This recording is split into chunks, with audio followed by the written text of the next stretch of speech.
بسم اللہ الرحمن الرحیم۔ دوستو، اس کیلی گرافک ویڈیو کے ذریعے فاتح بیت المقدس سلطان صلاح الدین ایوبی کا دوسرا حصہ ہم آپ کے گوش گزار کرنے جا رہے ہیں۔ کیلی گرافی دیکھتے رہیں اور واقعات سنتے رہیں۔ صلاح الدین ایوبی کی اولین تعلیم و تربیت اس کے والد نجم الدین ایوب اور اس کے بے مثل شجاع چچا شیرکو نے کی۔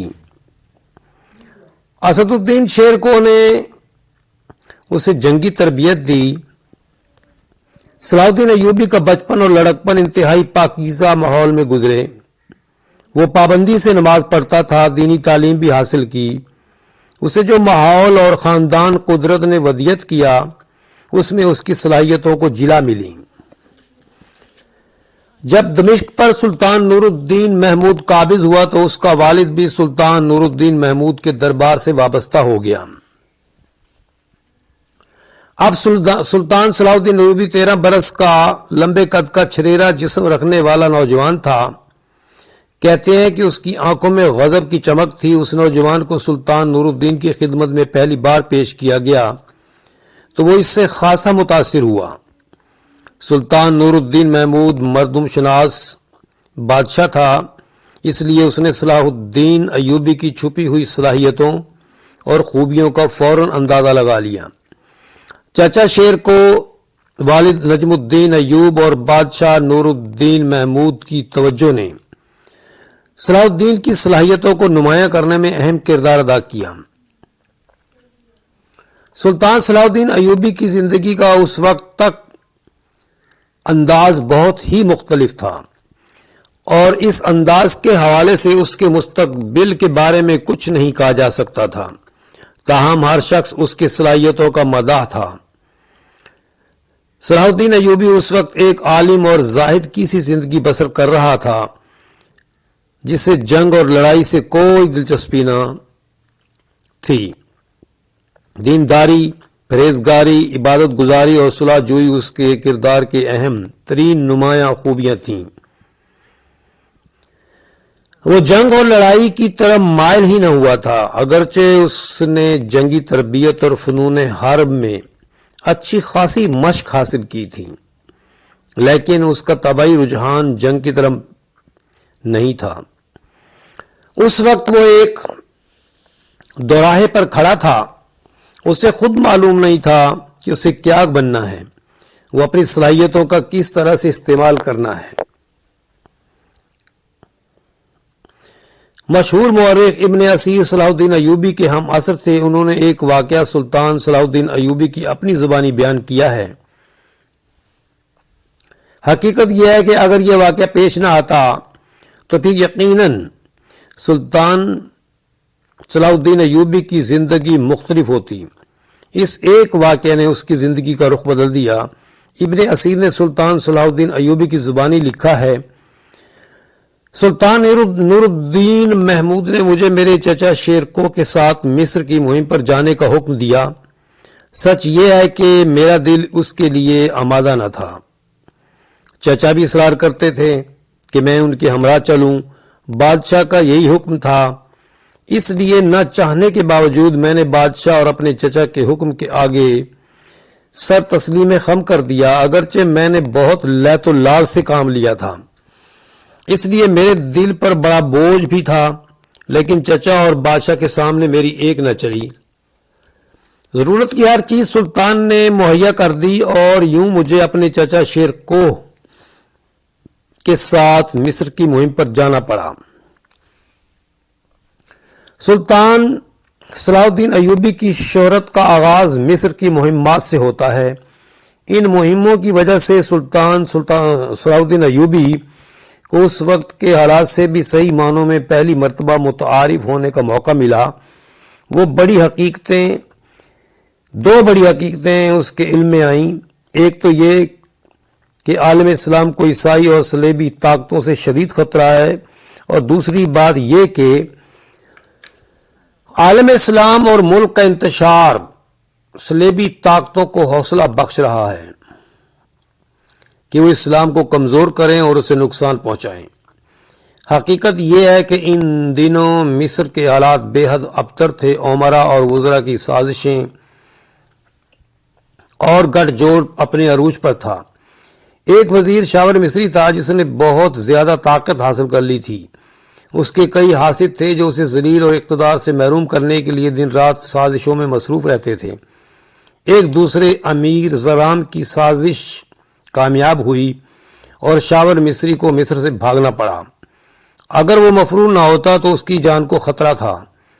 شاور نے ذہن میں ایک تدبیر سوچ رکھی تھی. وہ سلطان نور الدین محمود کے دربار میں حاضر ہوا اور سلطان نور الدین محمود کو پٹی پڑھانی شروع کر دی کہ وہ مصر پر حملہ کر دے. سلطان نور الدین محمود خود بھی مصر کے بارے میں پریشان رہتا تھا کیونکہ اسکلان پر فرنگیوں کا قبضہ تھا. مصر کی سرحدیں ان کے حملوں کا اکثر نشانہ بنتی رہتی تھیں. اس لیے یہ بہت ضروری ہو گیا تھا کہ مصر کے بارے میں سوچا جائے اور کوئی فیصلہ کیا جائے تاکہ آئے دن کے مسائل کا حل نکل سکے. سلطان نور الدین محمود نے شیر کو فوج دے کر مصر روانہ کر دیا. شاور مصری بھی ساتھ ہی مصر گیا. زرغام اور شیر کا مقابلہ ہوا. ظاہر ہے کہ امیر زرغام جیسا سازشی شیر جیسے بہادر جرنیل اور ان کی فوجوں کا کس طرح مقابلہ کر سکتا تھا. امیر زرغام بھاگا اور قاہرہ جا کر پناہ لے لی. شاور مصری کو دوبارہ اقتدار حاصل ہو گیا. وہ بے حد چالاک، بے ایمان اور جھوٹا آدمی تھا. سلطان نور الدین محمود اور شیرکو کے ساتھ مدد کے بدلے میں جو معاہدہ ہوا تھا، شاور مصری اس معاہدے سے پھر گیا. اس نے شیرکو کو مجبور کر دیا کہ وہ مصر چھوڑ کر واپس چلا جائے. شیرکو اس طرح جانے والا انسان نہیں تھا. شیرکو نے وہی کیا جو ایسے وعدہ شکن انسان کے ساتھ کیا جانا ضروری تھا. شیرکو نے بلیس کے قلعے اور مصر کے شمالی علاقے پر قبضہ کر لیا. شاور مصری کو اس کی توقع نہیں تھی، لیکن وہ ایسا شخص تھا جو اپنے مفاد کے لیے سب کچھ کر سکتا تھا. شاور مصری نے ان علاقوں کو شیرکو کے قبضے سے چھڑوانے کے لیے فرانسیسی عیسائیوں سے مدد طلب کی. عیسائی گویا ایسے موقع کی مدتوں سے طاق میں تھے. شاور مصری کا اشارہ ملتے ہی بیت المقدس کا فرنگی بادشاہ احملرک ایک بہت بڑے لشکر کے ساتھ مصر کی طرف روانہ ہوا. اب مصر اور عیسائی فوجوں کی متحدہ طاقت تھی اور شیرکو کے پاس اتنی فوج نہیں تھی کہ وہ مصری اور عیسائی فوجوں کی اکثریت کا بیک وقت مقابلہ کر سکتا. اس نے حالات کے تقاضے کو سمجھتے ہوئے بلیس کے قلعے میں محصور ہو جانے کا فیصلہ کیا. عیسائی اور شاور کی مصری فوجوں نے اس قلعے کا گھیراؤ کیا. عیسائی سمجھتے تھے کہ انہیں اس وقت بیک وقت کئی محاذوں پر جنگ کر کے مسلمانوں کو ختم کر دینا چاہیے. بطور خاص سلطان نور الدین محمود کو شکست دینا عیسائی اپنی زندگیوں کی بہت بڑی خوشی سمجھتے تھے. شام کے عیسائی فرنگی حکمران نے یہ موقع مناسب سمجھا. وہ اپنی فوجوں کو شام سے لے کر سلطان نور الدین محمود کے ساتھ جنگ کے لیے مقابلے پر لے گیا. صلیبی جنگوں میں جو لڑائیاں مختلف مقامات پر لڑے گئی ان میں حارم کی لڑائی کو انتہائی خون ریز لڑائی تسلیم کیا گیا ہے. اس مارکے میں ہزاروں انسان موت کے گھاٹ اترے اور زخمیوں کا تو کچھ شمار ہی نہیں. اس مارکے میں عیسائی دنیا کے کئی حکمرانوں نے حصہ لیا. حارم کی لڑائی کا انجام ایک ایسی شکست کی صورت میں ہوا جس میں عیسائیوں کے کئی حکمران قید کر لیے گئے. ایک نامور یونانی جرنیل کو بھی گرفتار کیا گیا. اس مارکے میں مسلمان مجاہدوں کی تعداد عیسائی حکمرانوں کی افواج کے مقابلے میں بہت کم تھی. اس کے باوجود مسلمانوں کے ہاتھ میدان رہا. فرنگی عیسائیہ مجبور تھے کہ وہ اپنے شامی علاقے کو بچائیں. حارم کی جنگ میں شرمناک اور انتہائی نقصان دہ شکست کے بعد انہیں فوجوں کی کمی کا احساس ہوا. ان حالات میں عیسائیوں کے لیے کوئی چارہ نہ تھا کہ بلیس کا محاصرہ اٹھا کر مصر سے نکل جائیں، اور ایسا ہی ہوا. شیرکو کی دانش مندی کارگر ثابت ہوئی. عیسائی فوج نے بلیس کا محاصرہ اٹھایا اور شام روانہ ہو گئی۔ مصری فوج بھی ان کے ساتھ ہی نکل گئی۔ شیر کو نے حالات کے تقاضے کو سمجھتے ہوئے بلیس کے قلعے کو چھوڑا اور شام آ گیا۔ شیر کو دمشق آ گیا، لیکن دل میں آگ دہک رہی تھی۔ شاور مصری کی بدعہدی اور وعدہ خلافی اور پھر غیر مسلموں سے مدد حاصل کر کے مسلمانوں کے خلاف لا کھڑا کرنا ایسے تیر تھے جو شیر کو کے دل میں چبھ رہے تھے۔ وہ شاور کو اس کی بے ایمانی کا مزہ چکھانا چاہتا تھا۔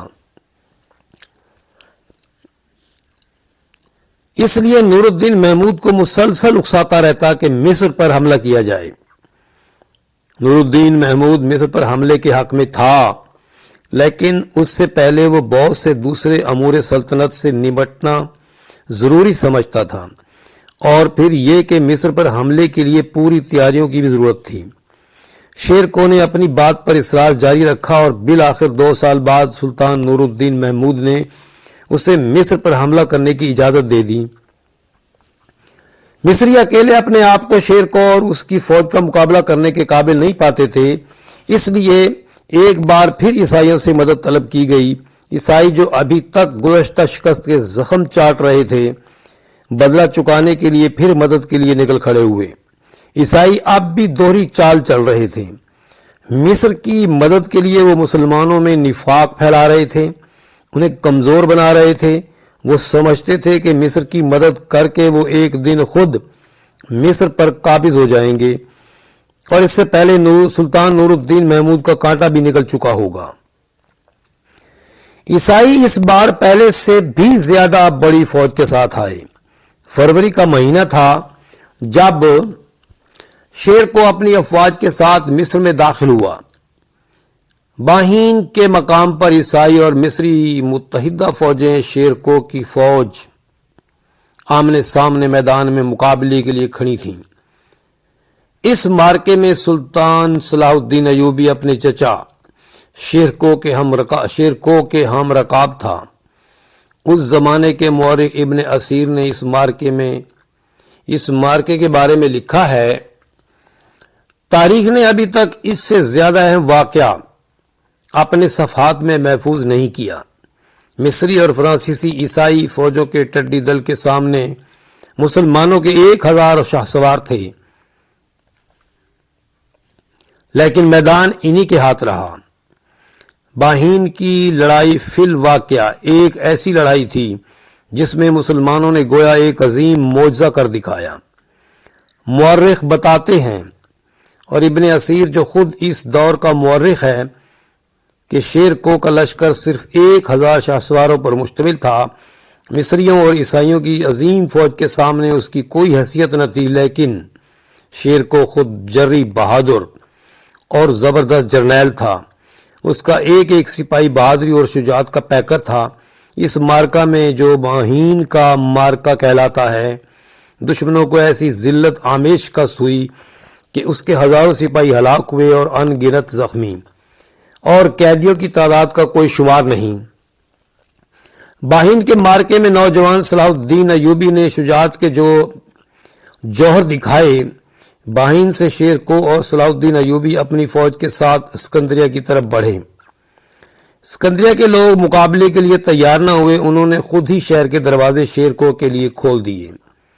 اسکندریہ پر قبضہ ہونے کے بعد شیر کو نے اپنے بھتیجے صلاح الدین ایوبی کو یہیں چھوڑا اور خود دوسرے علاقوں کو فتح کرنے کے لیے آگے نکل کھڑا ہوا۔ ادھر شیر کو اسکندریہ سے نکلا، ادھر مصر اور اس کے حلیف فرنگیوں نے اسکندریہ پر حملہ کر دیا، تاہم جنگ کی نوبت نہ آ سکی۔ شیر کو اس کی خبر ملی تو وہ واپس اسکندریہ پہنچا۔ اس کے نتیجے میں عیسائیوں کا سارا دم خم نکل گیا۔ دشمنوں نے تاوان جنگ کے طور پر 50,000 اشرفیہ دینا منظور کیا اور صلح کی درخواست کی۔ شیر کو نے ساتھ یہ شرط بھی عائد کر دی کہ عیسائی فوجیں مصر سے نکل جائیں اور پھر آئندہ کبھی اس طرف کا رخ نہ کریں۔ شاور مصری کو مسلمانوں کے وقار کا کوئی احترام نہ تھا، اپنے اقتدار کے لیے وہ سب کچھ کر گزرنے پر آمادہ تھا۔ شیر کو واپس ہوا تو فرنگیوں نے پھر شاور پر جال پھینکا اور اسے ایک خفیہ معاہدے میں جکڑ لیا۔ اس معاہدے کے تحت فرنگیوں کو قاہرہ میں اپنا ایک نمائندہ رکھنے کی اجازت ملی، اور اس کے ساتھ ساتھ شاور نے یہ بھی مان لیا کہ وہ اپنے کچھ علاقوں میں اپنے خرچ پر عیسائی فوجوں کو رکھے گا۔ یہ خفیہ معاہدہ جو بہت جلد عام ہو گیا، یہ ایک ایسا معاہدہ تھا جو اس معاہدے کی صریحاً خلاف ورزی تھا جو مصریوں اور فرنگیوں نے شیرکو کے ساتھ کیا تھا۔ شیرکو کے ساتھ تو انہوں نے یہ طے کیا تھا کہ فرنگی فوج فی الفور مصر سے نکل جائے گی، لیکن اس معاہدے کی روح سے وہ مصر کے داخلی معاملات میں پوری طرح دخل دینے لگے، بلکہ مسلمانوں کو زیادتیوں کا نشانہ بھی بنانے لگے تھے۔ بیچارہ فاطمی خلیفہ عازد جو نام کا خلیفہ تھا، اصل حکمران تو شاور تھا جو من مرضی کرتا، اپنے اقتدار کے لیے سازشیں کرتا، حتیٰ کہ اس نے عیسائیوں تک کو اپنا حلیف بنا لیا تھا جو عالم اسلام کے سب سے بڑے دشمن تھے۔ فاطمی خلیفہ عازد بہت عرصے تک ان سازشوں کا نشانہ بنتا رہا۔ عرصے سے وہ شاور کی کٹ پتلی بنا چلا آ رہا تھا، لیکن اب وہ بھی مجبور ہو چکا تھا۔ خلیفہ عازد نے سلطان نور الدین محمود سے مدد کی درخواست کی۔ سلطان نور الدین محمود نے شیرکوہ کو اس بار ایک بڑا لشکر دے کر مصر روانہ کیا۔ اس مہم میں سلطان صلاح الدین ایوبی پھر اپنے چچا شیرکوہ کے ساتھ شامل تھا۔ شیرکوہ شیر تھا، اس کے سامنے بھیڑ بکریاں کیسے ٹھہر سکتی تھیں؟ عیسائیوں کو جو یہ خبر ملی کہ شیرکوہ اپنے لشکر جرار کے ساتھ آ رہا ہے، وہ مصر سے فی الفور بھاگ کھڑے ہوئے۔ فاطمی خلیفہ عازد اور مصری عوام نے اس کا شاندار استقبال کیا۔ سازشی شاور مصری کو قید کر لیا گیا۔ اس کی موت کا حکم خلیفہ عازد نے صادر کیا اور اس کو قتل کر دیا گیا۔ شاور کی جگہ شیرکوہ کو مصری افواج کا سپہ سالار اور وزیر اعظم مقرر کیا گیا۔ شیرکوہ ان عظیم عہدوں پر زیادہ دیر فائز نہ رہ سکا۔ یہ عہدہ سنبھالے اسے 2 ماہ ہی کا عرصہ ہوا تھا کہ 1169 میں اس کا انتقال ہو گیا۔ شیرکوہ کی موت ایک بہت بڑا عالمیہ نقصان تھا۔ مصر کی فاطمی حکومت کو ایک مضبوط اور دانش مند اور نڈر وزیر اعظم اور سپہ سالار کی ضرورت تھی جو مصر کے حالات کو سنوار سکتا۔ خلیفہ عازد کے لیے ایک بار پھر پریشانی کا شدید وقت آ گیا۔ صلاح الدین ایوبی خلیفہ عازد کو متاثر کر چکا تھا۔ مرحوم شیرکوہ کا یہ بھتیجا ہی اس کا جانشین ہو سکتا تھا۔ خلیفہ عازد نے فیصلہ کرنے میں جلدی کی تھی، نہ غلطی۔ اس کا فیصلہ انتہائی مناسب تھا۔ خلیفہ عازد کے حکم سے علماء اور قاضی ایک خلعت شاہانہ لے کر سلطان صلاح الدین ایوبی کے خیمے میں گئے، اسے الملک الناصر کے خطاب سے نوازا اور وزارت عظمیٰ کے عہدے پر فائز کیا۔ صلاح الدین ایوبی کی اپنی طبیعت اور اپنے اصول تھے۔ خلیفہ عازد نے اسے مصر کا وزیر اعظم مقرر کیا تھا، لیکن صلاح الدین ایوبی اپنے آپ کو عازد کی بجائے نور الدین محمود کا ماتحت سمجھتا تھا۔ نور الدین محمود بھی اس سے امیر اور سپہ سالار کا درجہ دیتا تھا۔ وزیر اعظم کی حیثیت سے صلاح الدین ایوبی کی ذہانتوں کا امتحان تھا۔ فاطمی سلطنت ایک سے ایک بڑھ کر نااہلوں اور بدعنوانوں سے بھری ہوئی تھی۔ حکومت کا سارا نظام تلپٹ ہو چکا تھا۔ امن و امان اور انصاف کو قائم کرنے کے لیے صلاح الدین ایوبی نے اہم فیصلے کیے۔ اس نے بدعنوان امیروں کو اعلیٰ عہدوں سے ہٹانا شروع کیا اور ان کی جگہ ایسے افراد کو مقرر کیا جو اہل باصلاحیت اور ایماندار تھے۔